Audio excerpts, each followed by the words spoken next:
अब जल्दी से पानी पिलाओ ना, बहुत प्यास लगी है। जब बिना पानी के रहा नहीं जाता तो क्यों रखती हो ऐसा व्रत? व्रत रखती हूँ ताकि आपकी उम्र लंबी हो। और इस चक्कर में चाहे तुम्हें चक्कर आ जाए। क्या आप भी?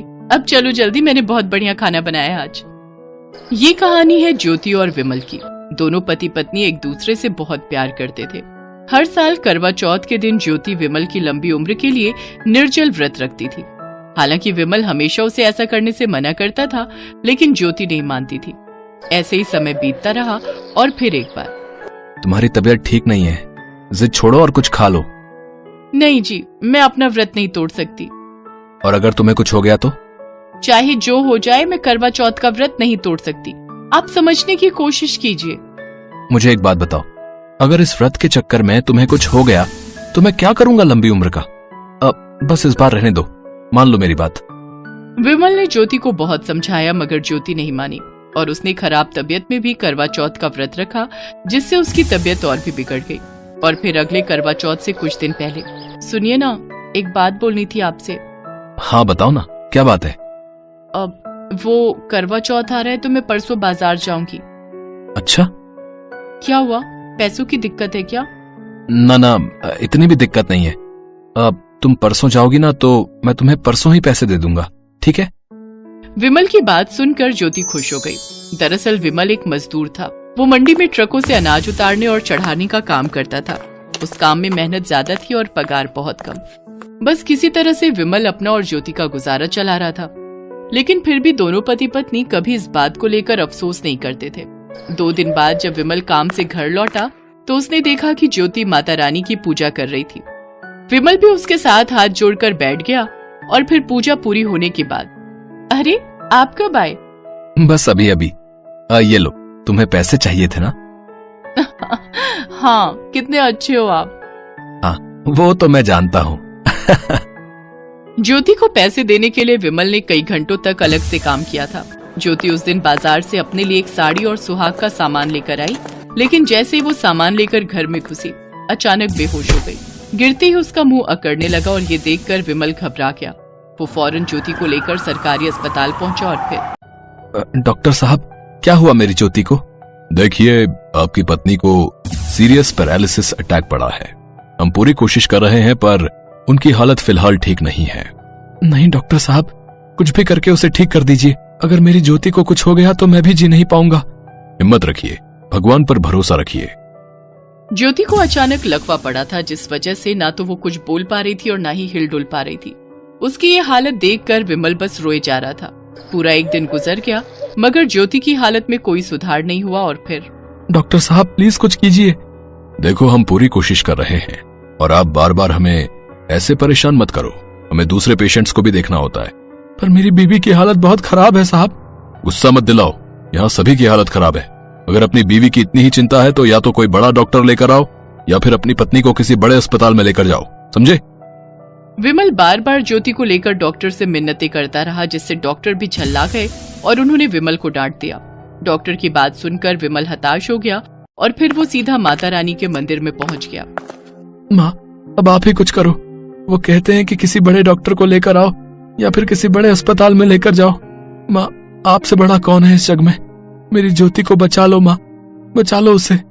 विमल कई घंटों तक माता रानी के सामने आंसू बहाता रहा और फिर अस्पताल वापस जाने के लिए वो जैसे ही अस्पताल से बाहर निकला तो उसकी नजर मंदिर के बाहर सजी दुकानों पर पड़ी, जहाँ करवा चौथ के लिए सामान बिक रहा था। उस सामान को देखकर विमल ने सोचा, करवा चौथ तो कल है ना, वो हर साल मेरे लिए व्रत रखती रही, लेकिन इस बार मैं अपनी ज्योति के लिए व्रत रखूंगा। मैं प्रण लेता हूँ कि अब मैं तभी पानी पीऊंगा जब तक मेरी ज्योति अपने हाथों से मुझे पानी नहीं पिलाती। विमल ठान चुका था। उसने अपनी पत्नी ज्योति के लिए करवा चौथ का व्रत रखा। वो सारा दिन मंदिर में ही भूखा प्यासा बैठा रहा। पहले शाम हुई और फिर रात भी हो गई। सारी औरतों ने चांद को देखकर अपना व्रत खोला, लेकिन विमल तो बस ज्योति के ठीक होने का इंतजार कर रहा था। भूख और नींद की वजह से विमल बेहोश हो गया। तब मंदिर के पुजारी ने विमल को पानी पिलाने की कोशिश की, लेकिन विमल के होंठ नहीं खुले। कई घंटों के बाद विमल को होश आया और फिर वो सीधा अस्पताल पहुंचा। डॉक्टर साहब, मेरी ज्योति कैसी है वो?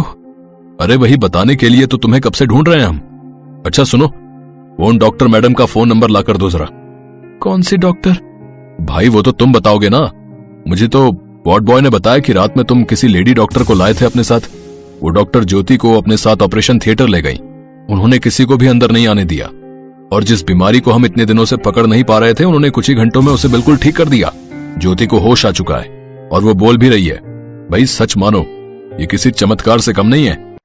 विमल को कुछ समझ नहीं आ रहा था, क्योंकि किसी को साथ लाना तो दूर, वो तो खुद उस दिन अस्पताल एक बार भी नहीं आया था। अब साहब, वो डॉक्टर मैडम, उनका नाम क्या था? यह हमें कैसे पता होगा? हाँ, पर वो वार्ड बॉय के पास तुम्हारे लिए एक मैसेज छोड़ गई थी। अब क्या बताया था उसने? हाँ, उन्होंने ये कहा था कि अब तुम पानी पी सकते हो। क्या पानी? तो क्या माता रानी स्वयं आई थी मेरी ज्योति को बचाने? विमल अब सब समझ गया था। उसने तुरंत हाथ जोड़कर माता रानी को धन्यवाद कहा और फिर सीधा ज्योति के पास पहुंचा, जो हाथ में पानी का गिलास लिए उसी का इंतजार कर रही थी, और खिड़की से करवा चौथ का चांद भी साफ दिख रहा था। आज निधि की शादी है, लेकिन फिर भी वो उदास थी। तभी उसकी माँ सावित्री उससे पूछती है, क्या हुआ मेरी बच्ची? आज तेरे लिए इतनी खुशी का दिन है, लेकिन फिर भी तू इतनी उदास है। माँ, मुझे बहुत डर लग रहा है। हम लोग इतने गरीब हैं और जहाँ मेरी शादी हो रही है वो लोग इतने अमीर। मुझे तो बहुत डर लग रहा है माँ। इसमें डरने की क्या बात है बेटी, बल्कि ये तो खुशी की बात है कि तू इतने बड़े घर में जा रही है। वहाँ जाकर तू हमेशा खुश रहेगी। अपनी माँ की बातों से निधि को थोड़ी राहत मिलती है। कुछ देर बाद बारात आ जाती है और फिर निधि और रोहन की शादी हो जाती है। शादी के बाद निधि अपने ससुराल पहुंचती है, जहां पहुंचकर वो इतने बड़े घर को देखकर हैरान रह जाती है। तभी उसका पति रोहन अपनी माँ से कहता है, माँ, मैं निधि को कमरा दिखा देता हूँ, आराम कर लेगी। शादी की रस्मों में इतना थक गई होगी ना। हाँ हाँ, बहू को आए अभी एक दिन हुआ नहीं और तू अभी से ही जोरू का गुलाम बन गया। जा, ले जाकर दिखा दे इसका कमरा। अगले दिन निधि सुबह सवेरे 5 बजे उठ जाती है और नहा धोकर पूजा पाठ करती है, जिसके बाद अपनी पहली रसोई बनाती है।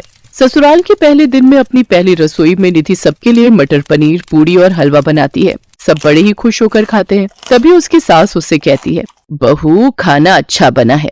सचमुच निधि, खाना काफी स्वादिष्ट बना है। थैंक यू जी। अच्छा, आज तुम अपने पग फेरों की रस्म के लिए अपने घर जाने वाली हो ना, तो वहाँ मेरे बेटे का ख्याल रखना, उसे कुछ उल्टा सीधा मत खिला देना। जी माँ जी। उधर निधि की माँ सावित्री सुबह से ही घर की साफ सफाई करने में लगी हुई थी। आखिरकार आज उसके घर का दामाद जो आने वाला था। अजी सुनिए, जल्दी कीजिए ना, मैं घर की सफाई कर लेती हूँ, आप तब तक बाजार से सामान ले आइए। अभी तो घर की साफ सफाई करनी है, खाना बनाना है, बेटी और दामाद आते ही होंगे। हाँ हाँ, तो इतना परेशान क्यों हो रही हो? अरे अपनी ही बेटी के पग फेरे की रस्म के लिए तो घर आ रही है, इसमें इतना बौखलाना किस बात का? वो इसलिए क्योंकि अब बेटी अकेली नहीं आ रही, उसके साथ इस घर का जमाई राजा भी आ रहा है। रोहन एक बड़े घर से था और शादी के बाद आज वो पहली बार अपनी ससुराल आ रहा था। दामाद की खातिरदारी में कोई कमी न रह जाए, इस कारण सावित्री और दीनदयाल सुबह से ही तैयारियों में लगे हुए थे। सुनिए जी, आप बाजार जाकर नमकीन, बिस्कुट, कोल्ड ड्रिंक और मिठाई ले आइए। दामाद जी पहली बार हमारे यहाँ आ रहे हैं। लेकिन मेरी जेब में तो बस 500 रुपए ही रखे हैं। ये आप क्या कह रहे हैं जी? ये सब सामान तो चाहिए ही, साथ में दामाद जी को विदाई के वक्त सगुन देना होगा, उसके लिए भी हमें कुछ पैसे चाहिए होंगे। मैं अभी अपने दोस्त बिरजू से कुछ पैसे उधार लेकर आता हूँ। दीनदयाल बिरजू से पैसे उधार लेकर सामान लेने बाजार चला जाता है। उधर सावित्री पड़ोस में जाकर नई चादर मांग कर ले आती है और खाट पर बिछा देती है। दीनदयाल भी तब तक सामान लेकर घर पहुंच जाता है। कुछ देर बाद गाड़ी का हॉर्न बजता है, लगता है वो आ गए। सावित्री हाथ में पूजा की थाली लिए उनकी आरती उतारती है, साथ ही दोनों का तिलक करती है। रोहन अपने सास ससुर के पैर छूता है। आओ पधारो दामाद जी, ससुराल में आपके पहले दिन पर आपका स्वागत है। इसके बाद वो उसके सामने खाने की कई तरह के आइटम रख देते हैं। माँ, इतना सब खर्चा करने की आखिर क्या जरूरत थी? तू चुप कर, दामाद जी पहली बार यहाँ आए हैं। इसके बाद सावित्री लंच में छोले, गोभी और पूरी बनाकर अपने दामाद को खिलाती है। उसके बाद अपने दामाद को नई चादर बिछी खाट पर आराम करने के लिए भेज देती है। निधि दूसरे कमरे में अपने माता पिता से बातें करती। माँ, इतना सब खर्चा करने की क्या जरूरत थी? एक तो वैसे ही बाबा ने मेरी शादी के लिए कर्ज लिया हुआ है और ऊपर से ये सब खर्चा। बेटी, दामाद जी आज पहली बार अपने ससुराल आए, तो उनकी खातिरदारी करना हमारा फर्ज है। मैं जानती हूँ बाबा, आपने पहले ही मेरे लिए बहुत कुछ किया है और मैं नहीं चाहती कि आप मेरी वजह से और कर्ज में डूब जाओ। बेटी, तुझे इतना अच्छा घर मिल गया और हमें क्या चाहिए। कुछ देर बाद रोहन सोकर जागता है तो सावित्री उसके लिए कॉफी और बिस्कुट लेकर आती है, जिन्हें खाकर कुछ देर बाद वो घर जाने की तैयारी करते हैं। फिर उसकी विदाई के समय अपने दामाद को तिलक लगाकर 1100 रुपए सगुन कार्ड में डालकर देती है और साथ ही गिफ्ट देती है। नहीं माँ, ये सब मुझे नहीं चाहिए। ऊपर वाले की दुआ से मेरे पास सब कुछ है। आपने मुझे अपने दिल का टुकड़ा अपनी बेटी दी है, वही मेरे लिए बहुत है। और बाबूजी, मैंने आप लोगों की सारी बातें सुन ली थी। ये मेरी तरफ से चेक है। आप इन पैसों से अपना सारा कर्जा चुका दो। मैं नहीं चाहता कि मेरे माँ बाप इस उम्र में कर्ज का बोझ ढोते फिरे। नहीं बेटा, ये हम कैसे ले सकते हैं? बाबूजी, एक पल में बेटा कह रहे हो और दूसरे ही पल में पराया भी कर रहे हो। आज तक सुना था कि दामाद भी बेटा ही होता है, लेकिन आज तुमने इस कहावत को सच साबित करके दिखा दिया बेटा।